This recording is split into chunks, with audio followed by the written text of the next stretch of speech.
Métro, boulot, gynéco. Le micro des gynécos, les podcasts de la GOF. Bonjour à toutes et à tous et bienvenue sur la chaîne podcast de la GOF. Pour ce nouvel épisode du micro des gynécos, nous avons le plaisir de recevoir le docteur Gabriel Carle, gynécologue obstétricien récemment retraité ayant consacré l'ensemble de sa carrière au centre hospitalier de l'Ouest guyanais Franck Joly à Saint-Laurent-du-Maroni en Guyane. Aux côtés de Léa, il nous partage son expérience du saturnisme pendant la grossesse. Bonjour docteur Carle, merci de participer à notre chaîne du micro des gynécos pour nous présenter aujourd'hui une pathologie qu'on appelle le saturnisme, qui est une intoxication par le plomb qui peut être particulièrement dangereuse pour la santé des enfants et des femmes enceintes. Est-ce que tout d'abord, vous pouvez nous rappeler le risque et surtout le seuil de toxicité en cas d'intoxication par le plomb? Oui, le saturnisme, c'est donc une intoxication par le plomb. Et depuis 2015, le seuil est fixé à 50 microgrammes par litre. Auparavant, c'était 100. C'est en fait un seuil de déclaration chez l'enfant. Mais les effets toxiques n'ont pas de seuil. Les effets toxiques, en effet, ont été démontrés pour la présence de plomb, même à des taux plus faibles. C'est en effet un métaux lourd particulièrement toxique, notamment, comme vous l'avez dit, chez les enfants, chez la femme enceinte et son fœtus. En effet, les effets du plomb sur la santé, chez l'enfant, on a bien démontré qu'il y a des diminutions des performances cognitives et sensorimotrices avec des baisses de QI qui sont définitives, également des baisses de l'audition. Chez la femme enceinte, donc non seulement le plomb traverse le placenta, mais chez la femme enceinte, ça va entraîner donc une augmentation du taux d'hypertension artérielle gravidique, du taux de prééclampsie, une augmentation du taux d'avortement, d'accouchement prématuré, de PAG, et tout ça, c'est proportionnel au taux de plomb. Par exemple, on a pu démontrer qu'une augmentation de 10 microgrammes par litre de plomb entraînait une perte de poids du fœtus de 15 grammes. Donc tout ça, c'est linéaire. Le plomb, donc, il est stocké dans les os de la femme enceinte, et il a tendance à être relargué dans le sang pendant la grossesse, parce qu'il y a quand même une déminéralisation qui existe. Et cette contamination, donc, ça se fait par voie aérienne, par inhalation et par voie digestive. Comment on prévient donc une intoxication au plomb? Alors en effet, le saturnisme, c'est surtout une maladie de la pauvreté. Elle touche surtout les populations précaires, les populations mal logées, notamment les logements dans lesquels il y a des peintures au plomb, des canalisations au plomb, les patients qui vivent dans un environnement insalubre, près de déchets. C'est donc une maladie, en effet, qui touche le plus souvent les gens les plus pauvres. Donc, les recommandations qu'on peut faire de prévention, c'est si possible améliorer l'habitat. Deuxièmement, on n'y pense pas, c'est le tabac. Une fumée de tabac contient du plomb. C'est la non-utilisation de cosmétiques traditionnels. Une chose que les gens ne savent pas, c'est que une grande partie des gens qui sont intoxiqués au plomb, notamment en métropole, ce sont des gens qui sont intoxiqués avec le khol, qui sert de cosmétique. Également, c'est des peintures au plomb qu'on peut trouver sur des vaisselles artisanales. Et donc, éviter les ustensiles de cuisine ou des vaisselles artisanales, comme des théières artisanales ou des poteries peintes dans lesquelles on met des aliments et qui libèrent du plomb. Éviter également la géophagie. Vous savez que dans beaucoup de populations d'origine africaine, mais également haïtienne, antillo-guyanaise, il y a une habitude pendant la grossesse de manger de la terre. Cette terre, elle est particulière, c'est en général une argile de type kaolin. Et cette argile est riche non seulement en plomb, mais également en d'autres métaux lourds comme l'aluminium, qui lui aussi est très toxique pour le fœtus. C'est aussi le lavage régulier des mains.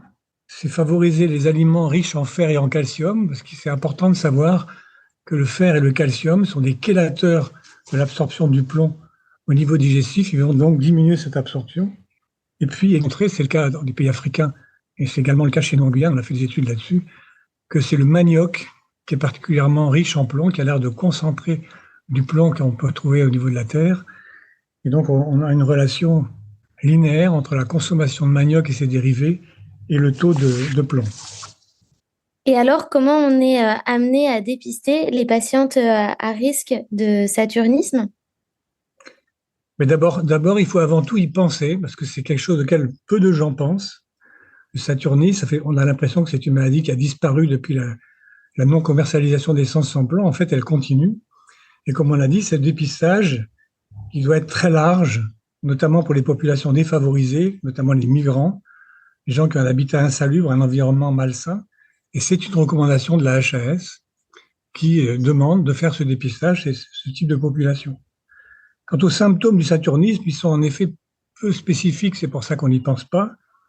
C'est d'abord une asthénie, des douleurs abdominales, comme des coliques de plomb dans les formes sévères, une hypertension artérielle débutante, la constipation, également des troubles du sommeil, des céphalées. Et puis j'insiste aussi sur l'anémie, parce que c'est un piège. Quelquefois, on n'arrive pas à trouver la cause des anémies, et en fait, il faut penser au saturnisme. Également, interroger les patientes, savoir si elles sont géophages, si elles mangent de l'argile, pour essayer de l'éviter. Les interroger pour savoir si elles utilisent des médicaments traditionnels, qui parfois peuvent utiliser des composés qui contiennent du plomb, si elles utilisent des cosmétiques traditionnels, et éventuellement, quelle est leur consommation de manioc, dont on a dit qu'il peut être un facteur de risque. Ce dépistage, il se fait par dosage du plomb dans le sang. Comme on l'a dit, il y a un taux supérieur à 50 microgrammes par litre. Et c'est le seuil de déclaration, mais c'est un seuil de déclaration chez l'enfant, pas chez la femme enceinte. Mais à partir de ce seuil, supérieur à 50 microgrammes par litre, ça nécessitera une surveillance, un traitement et puis un suivi du nouveau-né. Est-ce qu'on peut détailler un petit peu, en fonction des seuils de plombémie maternelle, la prise en charge qui peut être proposée? Voilà, donc dans ces populations à risque, le principal, c'est de faire un dosage de plomb, si possible dès le premier trimestre. Si le taux est inférieur à 50 microgrammes par litre, on ne fait rien de particulier. Si ce taux est entre 50 et 100, il faut instituer une supplémentation en calcium, 1 ou 2 grammes par jour, plus du fer, qui, comme on l'a dit, vont diminuer l'absorption du flanc. C'est un traitement, s'il est bien suivi, qui est quand même efficace et qui va diminuer l'élévation systématique du plomb pendant la grossesse, comme on l'a dit tout à l'heure, à cause de la déminéralisation, qui peut diminuer donc cette plombémie. À la naissance, on peut programmer un dosage du plomb au cordon ou un peu plus tard chez le nouveau-né. Et si le taux est supérieur à 50 microgrammes par litre chez le nouveau-né, c'est une déclaration obligatoire. Donc la déclaration est obligatoire pas pour la femme enceinte, mais pour l'enfant.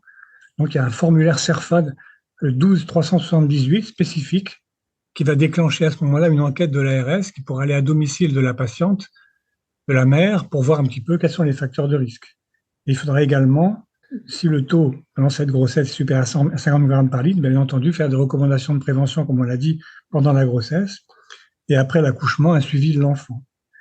Si le taux sont entre 100 et 350, donc bien entendu, il faut supplémenter en calcium et en fer.